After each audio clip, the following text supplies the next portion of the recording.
4 mois après cette prise de fonction, Michel Delpech, et puis une fois passé la mise en place du conseil communautaire, dans quel état d'esprit vous êtes aujourd'hui ? Mais plutôt enthousiaste, c'est-à-dire que voilà, il y a quelques jours on a eu un conseil communautaire où j'ai pu présenter mon projet de territoire et voilà, j'ai ressenti, j'ai produit un gros travail en amont, mais qui a porté ses fruits puisque je pense que les élus, mes collègues ont compris là où je voulais les amener et qu'ils ont partagé fortement cette vision des choses. Donc je suis plutôt enthousiaste et ça me conforte dans mon choix, quoi, voilà, d'aller vers ce projet de territoire.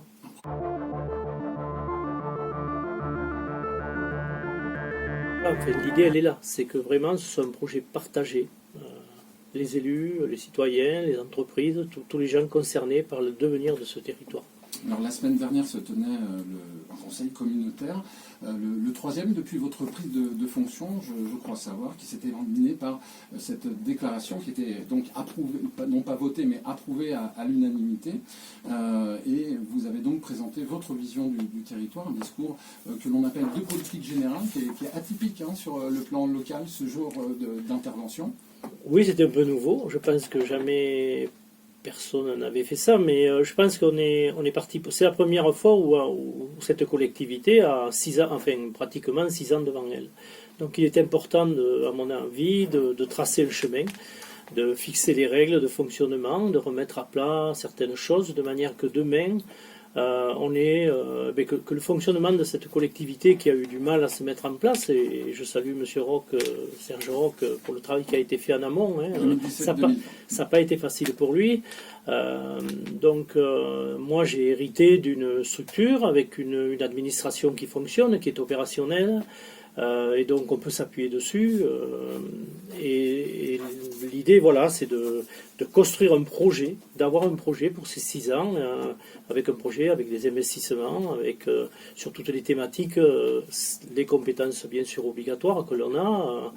L'économie en premier lieu. L'économie, la transition énergétique, auquel je suis très attaché toujours, puisque j'ai gardé la compétence, j'ai gardé la gestion de cette compétence, ce qui est les déchets aussi, puisqu'on a les ordures ménagères.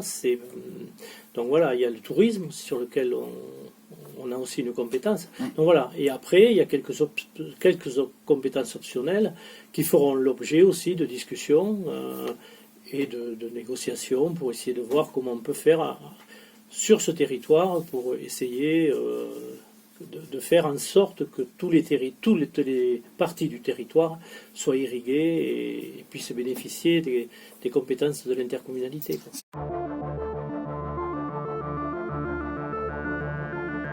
On avait à revenir sur ce discours de politique générale. C'était quoi la vocation de cette intervention et aussi pourquoi cette démarche, une nécessité de, comme on le disait tout à l'heure, de rassurer, de rassembler les élus communautaires autour peut-être d'un projet politique à venir qui donne du sens à la mission de la collectivité. Oui, c'est ça. Moi, j'ai une vision de l'intercommunalité, donc comme je l'ai dit lors de mon discours de politique générale, et aussi le fait qu'on avait besoin de se rassembler. Bon, il y a eu une élection, comme vous l'avez dit tout à l'heure, qui était un peu agitée, où il y avait 3 candidats avec des visions, somme toute, très proches avec voilà. Et donc c'était quand même, on avait une collectivité qui au départ était partagée. Après le premier conseil, on pouvait se dire ça va être difficile parce qu'il y avait 2 clans. Là, on sent que tout le monde veut aller dans le même sens, même mon opposant principal fait preuve de beaucoup de participation, il participe, je veux dire, on a des échanges fructueux, et je suis sûr que, moi je suis sûr de sa loyauté, mais je sens qu'il y a quelque chose qui se passe entre les élus, beaucoup d'entre eux qui n'étaient pas forcément pour moi, qui ne m'ont pas soutenu, maintenant adhèrent à mon projet, donc ça me... Voilà, je pense que après, je ne suis pas là pour imposer les choses, je suis là pour être un fédérateur, pour donner des idées de travail, et puis derrière, ce sont les élus qui feront le choix demain de ce qu'on va mettre dans ce projet de territoire. Je ne veux surtout pas imposer les choses, c'est pas du tout dans dans ma façon de voir les choses. Vous les avez rencontrés, hein, ces élus, je l'imagine, ouais. après élection, vous avez pris votre bâton de pèlerin pour échanger aussi avec eux. Oui, j'ai fait le tour de toutes les communes, j'ai rencontré des maires, certaines des fois seuls, des fois avec presque tout le conseil, mais enfin voilà, il y a eu ça a été des échanges fructueux. J'ai pu prendre aussi, me rendre compte bon, moi je suis aussi un maire rural, je suis quand même encore un maire de Monteil, donc je connais les difficultés qu'ont les maires dans les petites communes. Donc voilà, c'était intéressant de savoir quelles étaient leurs attentes, quelles étaient leurs craintes, parce qu'ils en ont. La crainte était de se faire démunir de tout le sens de la commune, quoi. Mais c'est une crainte qu'on partage, parce que quand on est élu d'une petite commune, on a toujours peur du plus gros à côté. Mais voilà, l'idée c'était ça, de leur expliquer qu'on pouvait construire un territoire ensemble, même avec une ville-centre plus importante, et voilà, et d'aller plutôt vers ça que non pas se chamailler des fois sur des sujets qui ne méritent pas qu'on le fasse.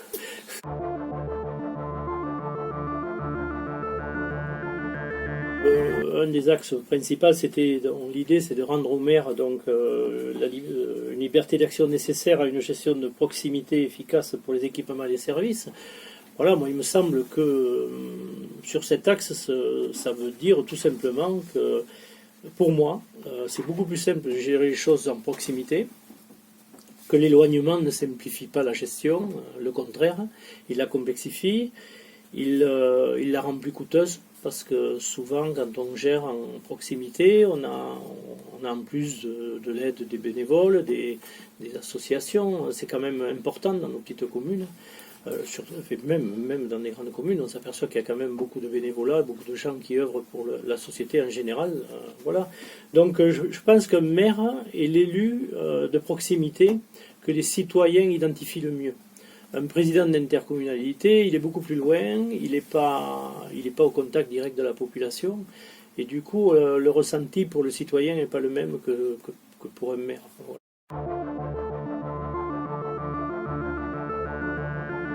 Vous parlez aussi de recentrer l'intercommunalité sur le pilotage de projets structurants pour le territoire, mais aussi sur l'accompagnement des 29 communes sur leurs propres projets. Qu'est-ce que vous pourriez nous dire? Peut-être que vous avez commencé à l'évoquer un petit peu, mais si oui, vous voilà. voulez aller plus loin.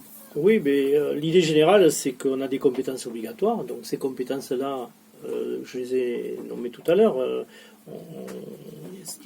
Ça revient à la communauté donc de travailler dessus, de développer les projets, d'accompagner les projets, les porteurs de projets qui rentreront dans l'économie, dans le tourisme, dans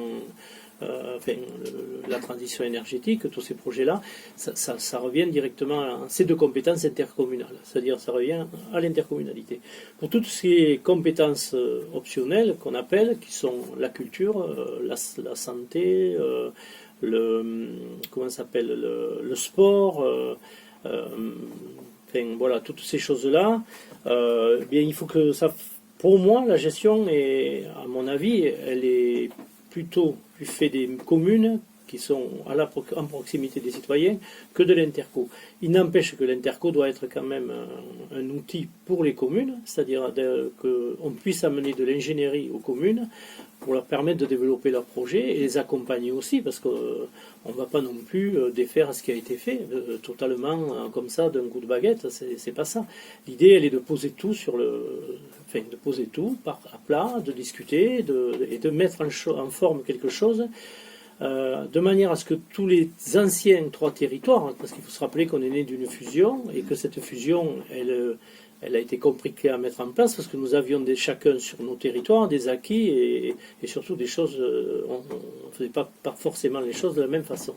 Donc là, je pense que maintenant, il est temps de se caler, de poser, c'est le fait de prendre le temps, de la réflexion, de poser des règles toutes simples, des règles de fonctionnement, qui soient les mêmes pour tous, et qui soient approuvés par la majorité des élus, des représentants des communes.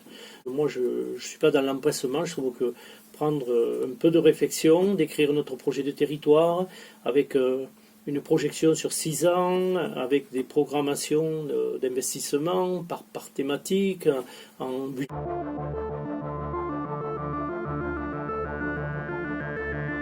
pourrais peut-être, plutôt que de transférer, parce que ça engendre des montées en puissance de l'Interco, on enlève donc du pouvoir aux communes, peut-être réfléchir à un système d'accompagnement des communes qui a une charge de centralité, et de les aider financièrement à gérer ces équipements en fonction de la fréquentation des personnes du territoire hors les murs de la commune en question. Voilà, c'est pas forcément transféré. Moi, je suis pas forcément un adepte du transfert. Je trouve que c'est coûteux c'est quand même sur certains équipements ça peut être très lourd, c'est pénalisant pour l'équipe pour l'équipe. Vous voyez, j'ai des restes de rugbymen. C'est pénalisant pour la commune qui transfère parce qu'elle doit maintenant intégrer de l'amortissement. Et que donc demain, si on transfère un équipement, ça coûte plus cher à la commune que ça lui coûte en gestion propre. Donc voilà, il faut réfléchir. Après, comme je dis, moi je suis ouvert à toutes les discussions, mais je pense qu'il est plus important d'écrire, quel que soit le sujet, d'écrire là où on veut aller, et on mettra les moyens derrière pour y aller. C'est un non-sens de transférer des équipements sans savoir ce qu'on va faire derrière. Transférer pour les transférer voilà. ou faire pour faire. Ouais. Moi je pense qu'il vaut mieux avoir le temps de la réflexion, poser les choses comme il faut, et bon, c'est une vision personnelle, mais je pense que beaucoup de maires, je l'ai présenté comme ça aux maires, mais encore une fois, je répète, je ne l'impose pas. C'est une façon de penser, elle vaut ce qu'elle vaut. Voilà, je serais ravi si on y arrive disons, à ce que j'ai initié. Voilà. C'est-à-dire que demain, s'il y a des projets structurants pour le territoire, où qu'ils se fassent, quelle que soit la commune, quelle que soit la taille de la commune, je pense qu'il est nécessaire que l'intercommunalité soit partenaire de ce développement. Et même sur une petite commune, s'il y a un gros projet qui a un intérêt communautaire, c'est l'intérêt communautaire qui prime, pourquoi pas demain l'Interco participe au développement de ce projet. Voilà, l'idée elle est là. Elle est plutôt que non pas de vouloir à tout prix concentrer tous les équipements sur le bâtiment d'Interactis et avoir une gestion éloignée de l'équipement qui des fois engendre des coûts supérieurs. La transition énergétique et écologique, ce sera l'élément transversal sur toutes les thématiques qu'on abordera dans le projet territoire.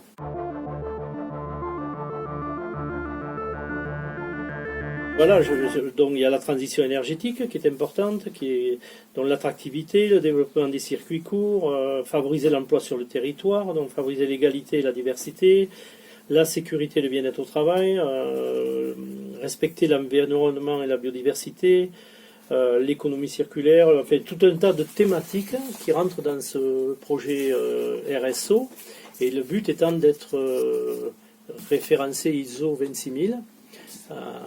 Donc ça serait, je pense qu'on sera si on y arrive, mais j'ai un grand espoir parce que je suis sûr qu'on a les moyens sur ce territoire humain et même économique d'arriver à faire quelque chose de vraiment innovant.